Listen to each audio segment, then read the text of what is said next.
did you get little bars? Yes. Okay. In the 70s, you got very involved with some projects here in Longmont. Longmont had grown a lot. Lots of new people moved in, and some new things were needed to address that change. And you got involved with an awful lot of organizations in the very beginning, either helped to create them or helped people give people advice about them, like Meals on Wheels and the Urban Renewal Projects, the Senior Center, the Council on Aging, and the Weatherization Program here in Longmont. Tell us what it felt like to get involved at a grassroots level in community change. Well, it made me feel good because I was involved in so many things that I had to even quit when I got kind of, my heart was kind of giving me problems, and then the doctor said, well, you have to slow it down. But the first one that I got involved on was, like I told you, it was the RTD. That was the very first one that I got involved on the RTD. Then from there on, I got involved with the Meals on Wheels, and then later on with the Urban Renewal, and then later on with the Weatherization, and then with the Council on Aging. And then we were on the Council on Aging when we were trying to see if we can have transportation here in Longmont that goes from house to house, because that's what special transit is. They go from house to house. And there was a whole bunch of people working on that, and then we all got together and decided that we were going to try to see if we can have transportation door to door. So that's when the STC started, because there was a whole bunch of us. I think there was about 10 or 15 of us that we got all our heads together and decide how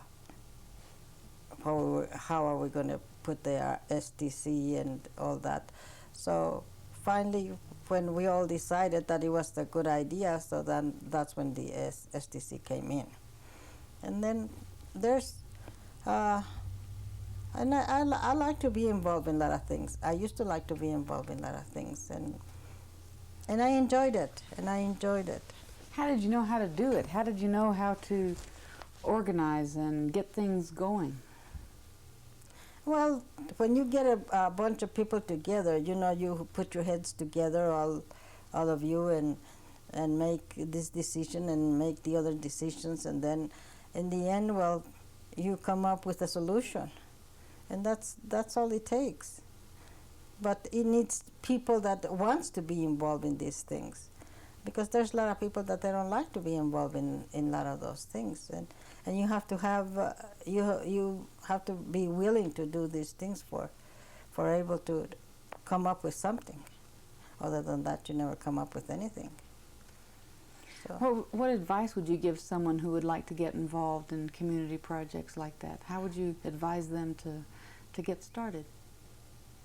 Well, all they have to do is go to these meetings. There's meetings all over. There's a lot of them at the Senior Center.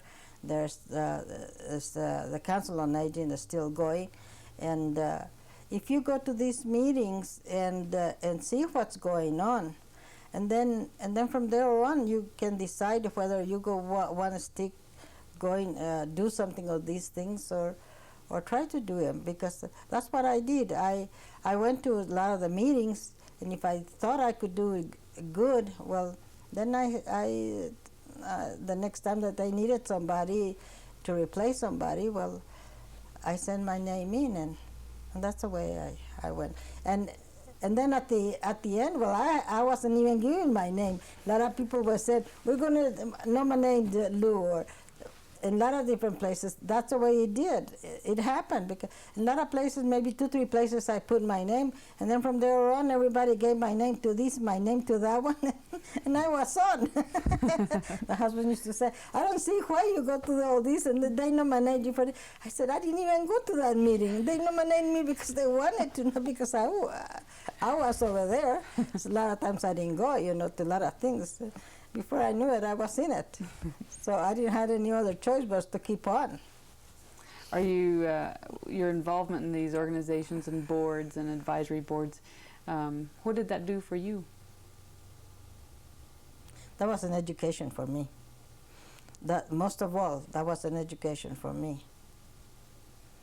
Because other than that, like I told you the other day, a lot of people think that I have a high school education or college education. I don't have any. It's just that my ability for all these things, and when I used to go to all these things, that was my education. That's where I learned a lot of things that I never thought I would learn. So that was my high school and my college and everything together, because by going to all these things, you learn a lot. You learn a lot. And I think those do more you good than anything else. And they teach you how to prepare for whatever you want to. And if you have the ability and you have your brain and you could do it, well, go ahead and do it. Don't be scared. Don't be afraid. I wasn't afraid. I never was. And I did a lot of things for a lot of people here in town. You made a large impact on the community, and you made some changes that have benefited the people, other people who live here in town, and a lot of those people don't even know you. I know. Mm-hmm. I know. Let's talk a little bit about, you were sort of bicultural. You lived in Colorado part of the year, and then you lived in New Mexico part of the year when you were young. The part of the year that you lived in New Mexico centered around Christmas. So Mm-hmm. some of your Christmas and holiday traditions are more New Mexico-like than perhaps Coloradan. Well, yeah, that was long before we came to Colorado. I was raised in New Mexico, like I said. I was born in there and I was raised there. But our tradition in New Mexico, all the time that I was in New Mexico before I came to Colorado, we had a lot of fun. It was nice because over there we go and cut our Christmas tree and bring it home and decorate it. My daddy used to get some cotton, and we used to pull the cotton and put in every one little branch of the Christmas tree to make it white. Then we, when we used to go to school, make little changes like they used to make in school, little changes, bring them home and put them on the Christmas tree. So that was our more joyful. Oh, we can hardly wait for Christmas to come, because that was the best thing for us, Christmas. Mm-hmm. And over here, the tradition over there is, over here for Halloween, they go out and ask for candies or whatever. Over there in New Mexico, you don't do that. There's nothing like that in New Mexico. No Halloween, no nothing. But Christmas morning, all the little children, they go out to the houses and ask for Christmas. And everybody gave Christmas things, candies, cookies, or apples, oranges, or whatever. But that was our tradition over there in New Mexico. And from the 16th of December to the 24th, we had luminaries. And my daddy used to go get some wood, and he used to chop it himself, and we had it. We put it this way. I'm going to show you how. This. We put it this way, and this way, and then this way. Oh. And this way. Mm-hmm. And then you put 9 of them. Every day one. You light this one today, then tomorrow you make another one over there, and then you have 2 of them, LED. Mm-hmm. And you keep on doing it until the 9 of them are all completed, and they're all LED. And we had a lot of fun. And where were those? Outside. In front of the house? In front of the house. Leading up to the front door often? And they're luminaries? Yeah. That way you knew it was Christmas Eve? Yeah. When the 9 were lit, was that exciting? Yeah. Yeah. Then before we left them like that. We went to church, but when we came back from church, we lit them all, and then we have our festivities. Mm-hmm. can't do that in Longmont now, can you? No. Put you in jail if you're going to do that. Or also if you go cut your own tree. Yes, yes, that's true. That's true. But over there in New Mexico, you go and cut your own tree from wherever you want to, and you bring it home and decorate it, and it's fun. It's fun. I want to ask you one more question about the idea of when you were 10 and 12 and 13 working in the sugar beet fields. What did you think on a day-to-day basis? It was very hard work, and you're out in the fields, and the sugar beets themselves were going to be grown and made into sugar. What did that feel like? Did it just feel like hard work? Did you feel like you were part of growing something? Did it feel like there was a future there? What did you think about sugar beet fields? You know, that's a hard question. I never thought about that. When you think back about them now, when you think about that life that you and your family had, and how that what the sugar beet fields meant to you, what did they mean? Did they represent opportunity? Did they represent hard work? Well, what they represented to me was hard work, because, but I never thought. Of course, yeah, I work on them, but well, I guess everybody was benefiting from it because, but it never did came up to my mind. You know, I was too busy working and nothing like that.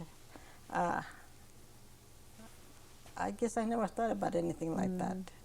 I was too tired to think about anything.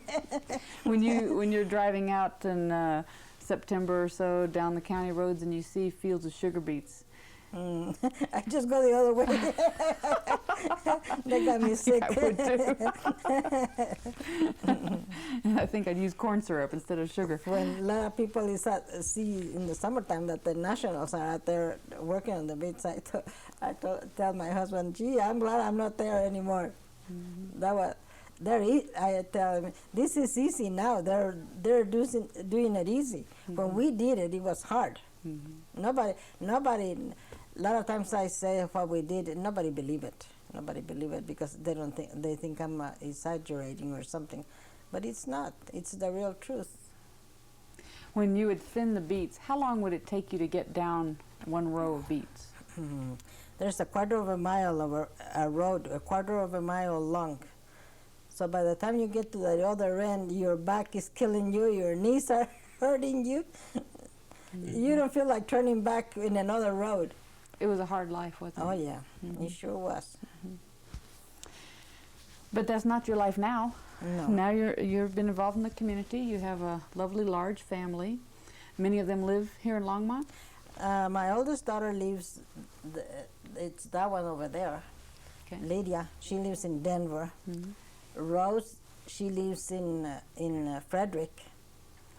And my son lives in Boulder. And my youngest daughter is that one, with the soldier there. She's in New Mexico. Her husband is on the service, and she's in Las Cruces, New Mexico. What, when you think about this part of the country, and you think about your children and your grandchildren, what do you hope happens here? Where do you hope Longmont goes? How should it grow? Oh, it's growing real fast compared to when I saw it in 1929. It's really, really growing. It was nothing when we came over here in 29. When we came over here in 29, you know, the Main Street, I know you have seen it on the movies, when they have a post in the middle so they can tie the horses in the post. That's what they had over here. They had buggies, they had horses. It was just like if you see on TV the Western movies. That's the way Longmont was when I came here in Longmont. And it was only Main Street, Kaufman, and Emory is the other one. There's the only two streets in the whole community. Now look, it's going that way, it's going that way, and this way. So it's really growing. It's nothing like when I came over here in 1929. What do you think about all this change? Is it inevitable? Is it good? Is it bad? Well, I don't know. There's so many people that I don't know. We're going to be like Denver pretty soon. You watch.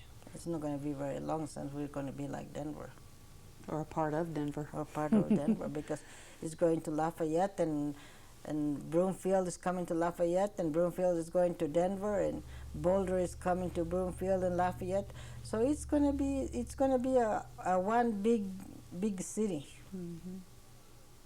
There's going to be a lot of little cities, all like in Denver, Inglewood, Lakewood, and Arvada, Westminster, but it's all in one. Mm-hmm. And that's the way we're going to be.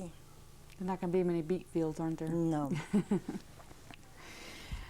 That's all the material that I wanted to cover. Is there anything else that you'd like to add, or anything else you'd like to put on the tape or talk about? No. No? I think that was great.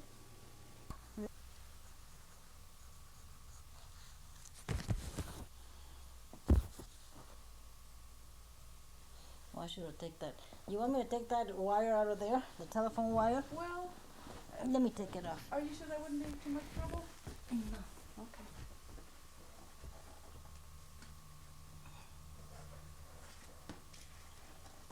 Susan can put it back because look how tall she is.